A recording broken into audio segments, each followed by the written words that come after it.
Hello students, welcome to the part 3 of the chapter acid, base and salt. In previous video हमने acids की property के बारे में जाना। आज हम एसिड से रिलेटेड कुछ टर्म्स जो हमारे सिलेबस में हैं, हमारी बुक्स में दिए हुए हैं, उनको पढ़ेंगे। जैसे स्ट्रॉन्ग एसिड। स्ट्रॉन्ग एसिड किसको कहते हैं? वो एसिड जो सॉल्यूशन में जाने पर अगर हम उसको वाटर में मिक्स करते हैं एसिड को, तो वो 100% आयोनाइज हो जाता है। सपोज हमने उसके 100 मॉलिक्यूल्स लिए तो 100 के 100 आयंस में चेंज हो जाते हैं। जैसे hydrochloric acid, sulphuric acid, nitric acid. Those acids which are completely ionized are called strong acids. देखिएगा HCl H positive Cl negative में टूट जाता है, H2SO4 H positive SO4 negative में टूट जाता है, HNO3 H पॉजिटिव और NO3 नेगेटिव नाइट्रेट आयन में टूट जाता है। तो ये कंप्लीटली, ये एसिड जो होते हैं हमारे, ये कंप्लीटली आयोनाइज्ड हो जाते हैं। तो इसलिए हम इनको स्ट्रॉन्ग एसिड्स बोलते हैं, बिकॉज ये मैक्सिमम अमाउंट देते हैं हाइड्रोजन आयंस की मैक्सिमम अमाउंट देते हैं सॉल्यूशन में, इसलिए हम इनको स्ट्रॉन्ग एसिड्स बोलते हैं। अब अगर 100% आयोनाइज नहीं होंगे, सपोज हमने 100 मॉलिक्यूल्स को डिसॉल्व किया, उनमें से 60 मॉलिक्यूल्स आयोनाइज हुए, तब हम उस एसिड को क्या बोलेंगे? ऐसे एसिड को बोला जाता है weak acid. Those acids which are not completely ionized are called weak acid. For example acetic acid जो हमारा सिरका होता है, कार्बोनिक एसिड, फॉर्मिक एसिड, ये ऐसे एसिड्स हैं जो सॉल्यूशन में जाने पर कंप्लीटली आयोनाइज नहीं होते। ये जो एसिड्स होते हैं हमारे वीक एसिड्स, ये ऑर्गेनिक एसिड्स की होते हैं। ये organic acids are weak acids, जो हम किसी प्लांट या एनिमल बॉडी के अंदर बनते हैं तो उनको हम ऑर्गेनिक एसिड्स बोलते हैं। ये 100% आयोनाइज नहीं होते। जबकि जो स्ट्रॉन्ग एसिड्स होते हैं ये मिनरल एसिड्स होते हैं, अर्थ क्रस्ट से मिलते हैं, ये हमें मिनरल्स, उनसे तैयार होते हैं, उन मिनरल से, तो इनको बोलते हैं हम स्ट्रॉन्ग एसिड्स। तो आप समझ गए होंगे, स्ट्रॉन्ग एसिड 100% आयोनाइज होने वाले एसिड्स, वीक एसिड्स 100% आयोनाइज ना होने वाले एसिड्स जो कंप्लीटली आयोनाइज नहीं होते। ये दो टर्म्स हो गए आपके। एक होता है, टर्म्स आता है basicity of N acid. Acid की बेसिसिटी क्या होती है? देखिएगा, किसी एसिड से जितने हाइड्रोजन आयन रिप्लेस हो सकते हैं, या ये कहें कि किसी एसिड में जितने हाइड्रोजन आयन प्रेजेंट होते हैं, वो उसकी बेसिसिटी कहलाती है। तो बेसिसिटी ऑफ एन एसिड, इसको हम quality of being a base भी बोल सकते हैं। यानी कि जब कोई एसिड अपने अंदर से हाइड्रोजन आयन को रिप्लेस कर रहा है तो वो बेसिसिटी की तरफ जा रहा है, तो उसको बोल सकते हैं बेसिसिटी ऑफ एन एसिड। तो the number of hydrogen ion H positive present in a molecule of an acid is called basicity. For example, HCl में देखेंगे आप, इसमें एक H पॉजिटिव आयन होता है, इट मींस इसकी बेसिसिटी 1 कहलाएगी। H2SO4, इसमें 2 हाइड्रोजन आयन प्रेजेंट होते हैं, इसलिए इसकी बेसिसिटी 2 कहलाएगी। इसी तरह से H3PO4 होता है, उसमें हाइड्रोजन के 3 होते हैं, तो उसकी बेसिसिटी 3 हो जाएगी। कंसंट्रेटेड एसिड, कंसंट्रेटेड एसिड क्या होता है? देखिएगा, जब एसिड और वाटर का सॉल्यूशन तैयार कर रहे हैं हम, तो अगर हमने एसिड ज्यादा लिया है इन रेस्पेक्ट टू वाटर, तो हम उसको बोलेंगे कंसंट्रेटेड एसिड। और अगर हमने एसिड का सॉल्यूशन तैयार करते टाइम वाटर का अमाउंट कम ली है, वाटर की अमाउंट ज्यादा ली है, इन लार्ज अमाउंट में वाटर लिया है, एसिड को थोड़ा लिया है, तो तब हम उसको डाइल्यूट एसिड बोलते हैं। इसकी डेफिनेशन हो जाएगी, N acid which contains A less amount of water, जिसमें वाटर की अमाउंट लेस होती है, कम होती है, it is called concentrated acid. For example 98% H2SO4, मान के चलिए लैब में एक रखा हुआ है एसिड और उस पर लिखा हुआ है 98% H2SO4। इसका मतलब ये है कि इसमें 98 पार्ट तो है एसिड के और 2 पार्ट है वाटर के, इसलिए इसको 90, तो ये क्योंकि इसमें एसिड मोर अमाउंट में है और वाटर वेरी लेस अमाउंट में है, तो हम इसको बोलेंगे कंसंट्रेटेड एसिड। ये स्ट्रॉन्ग कंडीशन होती है। डाइल्यूट एसिड, डाइल्यूट एसिड किसे बोलेंगे हम? जब हमारा वाटर जो होगा वो लार्ज अमाउंट में होगा with respect to acid. An acid which contains a large amount of water in it, it is called dilute acid. For example 10% H2SO4, इसका मतलब क्या होगा? 10% H2SO4 मीन्स 10 पार्ट इसमें एसिड है और 90 पार्ट इसमें वाटर है। तो देखेंगे हम, वाटर के अमाउंट बहुत ज्यादा है और एसिड की अमाउंट बहुत कम है, तो हम इसको बोलेंगे डाइल्यूट एसिड। अब हम पढ़ते हैं प्रॉपर्टीज ऑफ बेसिस। जिस तरह से हमने एसिड की प्रॉपर्टीज भी पढ़ी हैं, अब देखते हैं बेस के प्रॉपर्टीज को। जैसा हमने प्रीवियस वीडियो में पढ़ रखा है कि bases are bitter in taste, तो हमने पहला पॉइंट है bases are bitter in taste और सोपी टू टच, अगर हम उनको छू करके देखें तो हमें वो सोपी महसूस होते हैं। दूसरी पॉइंट है bases change the colour of red litmus to blue, ये रेड लिटमस को ब्लू कर देते हैं। याद करने के लिए हमने बताया था बेसेस बी और ब्लू कर देते हैं लिटमस को, बेसेस ब्लू कर देते हैं, यानी कि रेड लिटमस पेपर को ब्लू कर देते हैं। थर्ड इसकी प्रॉपर्टी है bases react with some metals, bases कुछ मेटल से रिएक्शन करते हैं। कौन सी मेटल से करते हैं? सिर्फ एम्फोटेरिक मेटल से।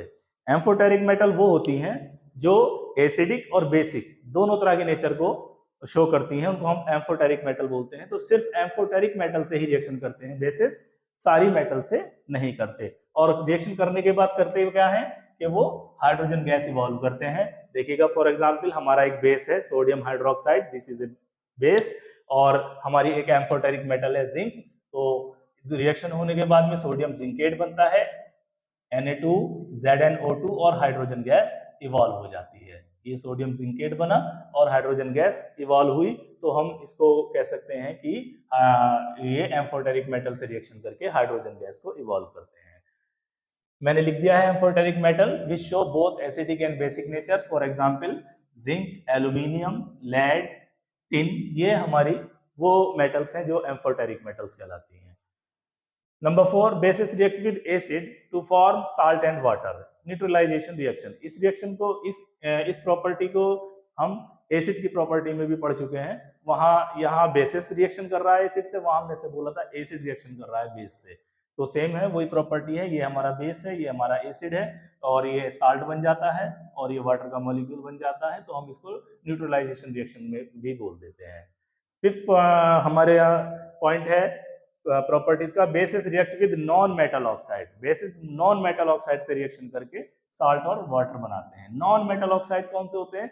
नॉन मेटल जब ऑक्सीजन से रिएक्शन करती है ऑक्साइड बनते हैं, नॉन मेटल्स के ऑक्साइड को ही नॉन मेटल ऑक्साइड बोला जाता है। जैसे हमारा कार्बन एक नॉन मेटल ऑक्साइड है, जब कार्बन की रिएक्शन ऑक्सीजन से होती है तो CO2 बनती है, तो ये जो ऑक्साइड है इसलिए इसको हम कार्बन डाइऑक्साइड, यानी कि दो एटम इसमें ऑक्सीजन के हैं इसलिए इसको कार्बन डाइऑक्साइड बोलते हैं। बट ये नॉन मेटल होती है, नॉन मेटल का ऑक्साइड है ये। तो बेस जो होता है वो नॉन मेटल ऑक्साइड से रिएक्शन करके साल्ट बनाता है। देखिएगा यहाँ क्या बना है, Na2CO3, बैलेंसिंग आप देख सकते हो चुकी है, प्लस सोडियम कार्बोनेट है, ये साल्ट है sodium carbonate plus water molecule बना। ऐसे ही कैल्शियम हाइड्रोक्साइड, ये भी एक बेस है, और ये नॉन मेटल ऑक्साइड हमारी कार्बन डाइऑक्साइड, रिएक्शन होकर CaCO3 कैल्शियम कार्बोनेट बनता है जो कि एक साल्ट है प्लस वाटर बनता है।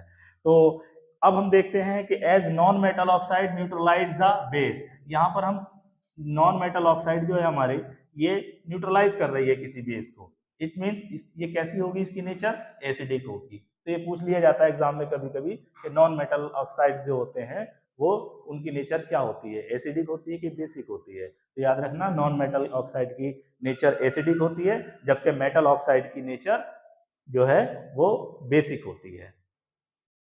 नाउ स्ट्रॉन्ग बेसिस, जिस तरह से हमने स्ट्रॉन्ग एसिड्स, वीक एसिड्स के बारे में पढ़ा, ऐसे ही हमारे स्ट्रॉन्ग बेसिस और वीक बेसिस भी होते हैं। डेफिनेशन सेम है, those bases which are completely ionize, जिस तरह से कंप्लीटली आयोनाइज होने पर एसिड स्ट्रॉन्ग होते हैं, ऐसे ही बेस भी स्ट्रॉन्ग होते हैं अगर वो 100% कंप्लीटली आयोनाइज्ड हो रहे हैं सोल्यूशन में जाने पर।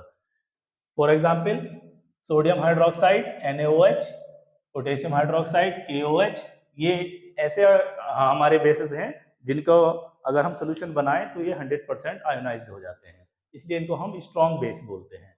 दूसरा होता है हमारा weak base, those bases which are not completely ionized, जो कंप्लीटली आयोनाइज्ड नहीं होते वाटर में जाने पर, are called weak bases. For example ammonium hydroxide, ammonium, ये अमोनियम है इसमें पार्ट और ये हाइड्रोक्साइड है। कैल्शियम हाइड्रोक्साइड, ये 100% आयोनाइज नहीं होते इसलिए हम इनको वीक बेस बोलते हैं। इसी तरह से एक टर्म आता है एसिडिटी ऑफ बेस, जैसे बेसिसिटी ऑफ एसिड होती है ऐसे ही एसिडिटी ऑफ बेस होती है, यानी कि quality to be basis.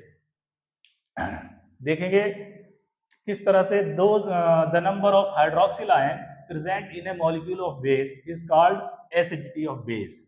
Acidity of base किसको बोलेंगे हम? जो किसी बेस के अंदर जितने हाइड्रोक्सिल आयन होते हैं वो उसकी एसिडिटी कहलाते हैं, यानी कि जब वो उससे रिमूव होते हैं तो बेस जो है वो एसिडिटी की तरफ जा रहा है। It means number of OH ion present. For example, NaOH contains 1 OH. इसमें NaOH में एक OH है, इसकी एसिडिटी 1 हो जाएगी। OH CaOH का होल ट्वाइस है, यानी कि 2 है OH आयंस, तो हम इसको बोल सकते हैं इसकी एसिडिटी 2 है, एंड सो ऑन। अब नेक्स्ट हमारा टॉपिक है पीएच स्केल। पीएच स्केल क्या होता है? देखिएगा, पी की फुल फॉर्म होती है पोटेंशियल, एच की होती है हाइड्रोजन, पोटेंशियल ऑफ हाइड्रोजन। ये एक सोरेनसन नाम के साइंटिस्ट ने एक स्केल बनाया था ये पता करने के लिए कि कोई सॉल्यूशन अगर एसिडिक है तो वो कितना एसिडिक है और बेसिक है तो वो कितना बेसिक है, यानी कि स्ट्रेंथ पता बताने के लिए एक स्केल बनाया उन्होंने।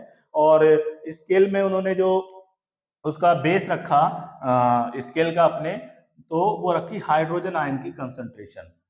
हाइड्रोजन आयन की कंसंट्रेशन से उन्होंने ये एक स्केल तैयार की जिसकी वैल्यू 0 से लेकर के 14 तक रखी उन्होंने, यानी कि उसकी रीडिंग जो होगी वो 0 से 14 तक जाएगी। A scale for measuring H ion concentration in a solution is called pH scale. This scale has the value from 0 to 14. According to H positive concentration, solution तीन तरह के हो सकते हैं। अगर हाइड्रोजन आयन की कंसंट्रेशन OH आयन की concentration बराबर है, दोनों की कंसंट्रेशन मतलब number of H ion and number of OH ion बराबर है, तो वो सोल्यूशन न्यूट्रल होता है, like pure water. Pure water में अगर हम देखें, अगर हम इसको डिसोसिएट करें तो H positive plus OH negative, number of H ion is equal to number of OH ion, तो हम इसको न्यूट्रल सोल्यूशन बोलेंगे। अगर किसी सोल्यूशन में H आयन की कंसंट्रेशन, यानी कंसंट्रेशन को यहाँ नंबर ले लीजिए, नंबर ऑफ H आयन ज्यादा है किससे? OH से, तो वो एसिडिक सोल्यूशन कहलाएगा। अगर H आयन के नंबर्स OH आयन के रेस्पेक्ट में कम हैं तो वो बेसिक सोल्यूशन कहलाएगा। तो ये तीन तरह के सोल्यूशन हो जाते हैं, तो neutral solution, acidic solution and basic solution with respect किससे? हमारी हाइड्रोजन आयन की कंसंट्रेशन से। अब उन्होंने जो स्केल बनाया था तो हाइड्रोजन आयन की कंसंट्रेशन को अपने पीएच वैल्यू भी बोल देते हैं इसको, पीएच वैल्यू। तो इनमें एक रिलेशन होता है कि ये एक दूसरे के रेसिप्रोकल होते हैं। हाइड्रोजन आयन कंसंट्रेशन जितनी ज्यादा होगी सॉल्यूशन में, उसकी पीएच वैल्यू उतनी कम आएगी। हाइड्रोजन आयन की कंसंट्रेशन से बढ़ने से एसिडिटी बढ़ती है सॉल्यूशन की, वो मोर एसिडिक होता है, बट पीएच वैल्यू कम रहती है उसकी। ये इसका आपको रिलेशन अच्छी तरह से याद रखना है कि पीएच वैल्यू जितनी कम होगी हाइड्रोजन आयन कंसंट्रेशन उतनी ज्यादा होगी, मींस वो उतना ही ज्यादा एसिडिक होगा। यानी कि हम कह सकते हैं pH is equal to 1/H ion concentration, means low pH value, high concentration of H ion, या आप कह सकते हैं मोर एसिडिक। तो जितनी वैल्यू पीएच की कम होगी उतना एसिडिक होता जाएगा, और जितनी पीएच वैल्यू बढ़ती चली जाएगी उतना सोल्यूशन बेसिक होता चला जाएगा। देखिएगा, पीएच स्केल के लिए एक हमारा ग्राफ है ये इसमें हम थोड़ा समझ लेते हैं। ये हमने एक हाइड्रोजन आयन की कंसंट्रेशन को दिखाया है रेड कलर से। ये 0 से ऐसे चल करके 14 पर कम होती जा रही है। ये हाइड्रोजन आयन कंसंट्रेशन है। जैसे जैसे हम 0, ये इसका मिडिल पार्ट ले लेते हैं, ये यहाँ पर हाइड्रोजन आयन की कंसंट्रेशन इस पॉइंट पर और H आयन कंसंट्रेशन दोनों बराबर हैं, दोनों की कंसंट्रेशन बराबर है, तो H आयन और OH आयन बराबर है। इट मींस ये न्यूट्रल पॉइंट है। ये 7, इसकी रीडिंग 7 होती है यहाँ पर, न्यूट्रल की 7 रीडिंग। अब 7 से जब हम इधर चल रहे हैं राइट साइड में, तो हम देख रहे हैं कि जो हाइड्रोजन आयन कंसंट्रेशन है ये डिक्रीज होती जा रही है। तो और अगर हम 7 से लेफ्ट साइड में चलते हैं तो हाइड्रोजन आयन की कंसंट्रेशन ये इंक्रीज होती जा रही है। तो इससे हमारा क्या डिसाइड होता है कि अगर हमारी हाइड्रोजन आयन कंसंट्रेशन इंक्रीज हो रही है, मींस एसिडिक नेचर बढ़ रही है। अगर हमारी हाइड्रोजन आयन कंसंट्रेशन डिक्रीज हो रही है, मींस बेसिक नेचर इंक्रीज हो रही है। क्योंकि हाइड्रोजन आयन कंसंट्रेशन जो होती है वो ही डिसाइड करती है कि मोर एसिडिक है या लेस एसिडिक है, यानी कि मोर बेसिक है। तो अब याद रखेंगे हम। अगर हम देखें प्रैक्टिकली तो प्योर वाटर की जो पीएच वैल्यू होती है वो 7 होती है, क्योंकि उसमें हाइड्रोजन आयन की कंसंट्रेशन और OH आयन की कंसंट्रेशन इक्वल होती है। एसिडिक सोल्यूशन पीएच वैल्यू अगर 7 से कम आ रही है, पीएच वैल्यू 7 से कम आ रही है, यानी कि 0, 1, 2, 3, 4, 5, 6, 6.99 हो गई है, तो तब जाकर के हम बोलेंगे एसिडिक सोल्यूशन है ये। और अगर 7 से ज्यादा हो रही है, 7.1, 7.2, 8, 9, 10, 11, 12, 13 और 14 यहां तक जा रही है 7.1 से, तो हम उसको बोलेंगे कि वो बेसिक सोल्यूशन है। यस, बेसिक सोल्यूशन कहलाएगा अगर पीएच वैल्यू मोर देन 7 है तो। अब इसी से अब हम समझ जाते हैं कि स्ट्रॉन्गेस्ट एसिडिक नेचर कहां पर मिल रही है, हमें 0 पॉइंट पर, और स्ट्रॉन्गेस्ट बेसिक कंडीशन कहां मिल रही है, 14 पर। तो ध्यान रखेंगे अगर पीएच वैल्यू 0 है मींस स्ट्रॉन्गेस्ट एसिडिक सोल्यूशन होगा, पीएच वैल्यू 14 है मींस स्ट्रॉन्गेस्ट बेसिक सोल्यूशन होगा। इस तरह से हमारी ये पीएच स्केल ये पता लग जाता है हमें पीएच वैल्यू से। अगर हमें एक बताया जाए कि किसी सोल्यूशन की पीएच वैल्यू 5 है तो वो कैसा होगा, एसिडिक होगा या बेसिक होगा, तो हम जानते हैं कि 7 से कम है तो वो एसिडिक होगा। अगर किसी सोल्यूशन की पीएच वैल्यू मान के चलिए 7.5 है कि वो कैसा होगा नेचर में, तो हम जानते हैं 7 से ज्यादा है, इट मींस ये बेसिक नेचर होगी। और बेसिक नेचर भी जैसे जैसे वैल्यू बढ़ती चली जाएगी बेसिक नेचर स्ट्रॉन्गेस्ट होता चला जाएगा 7 से आगे को। और ऐसे ही बेसिक वैल्यू एसिडिक वैल्यू जैसे जैसे 7 से कम होती चली जाएगी वो मोर एसिडिक होता जाएगा, क्योंकि हाइड्रोजन आयन कंसंट्रेशन बढ़ रही है। पीएच वैल्यू तो कम हो रही है क्योंकि दोनों का जो रिलेशन है पीएच वैल्यू का और हाइड्रोजन आयन कंसंट्रेशन का वो रेसिप्रोकल है, एक दूसरे के इनवर्सली है। जैसे जैसे हाइड्रोजन आयन की कंसंट्रेशन बढ़ेगी पीएच वैल्यू का जो नंबर है पीएच वैल्यू जो है वो कम होती चली जाएगी। सबसे कम पीएच वैल्यू 0 की है, यहाँ पर हाइड्रोजन आयन की कंसंट्रेशन सबसे ज्यादा होती है, मींस ये सबसे ज्यादा एसिडिक कंडीशन को बताने वाली वैल्यू है। 0 सबसे ज्यादा एसिडिक कंडीशन को बताती है, 14 सबसे ज्यादा बेसिक कंडीशन को बताती है। इस तरह से ये हमारा पीएच वैल्यू का अलग अलग सब्सटेंस होते हैं, जैसे ब्लड का पीएच वैल्यू कितना होता है, सलाइवा का कितना होता है, ये आप याद कर सकते हैं। फिलहाल आज के लिए हमारी वीडियो हम यहीं पर कंप्लीट करते हैं। उम्मीद करते हैं आपको वीडियो अच्छी लगी होगी, तो आप हमारी वीडियो को लाइक कीजिए, शेयर कीजिए और कमेंट भी जरूर कीजिए अगर आपको कुछ इसमें इम्प्रूवमेंट चाहिए।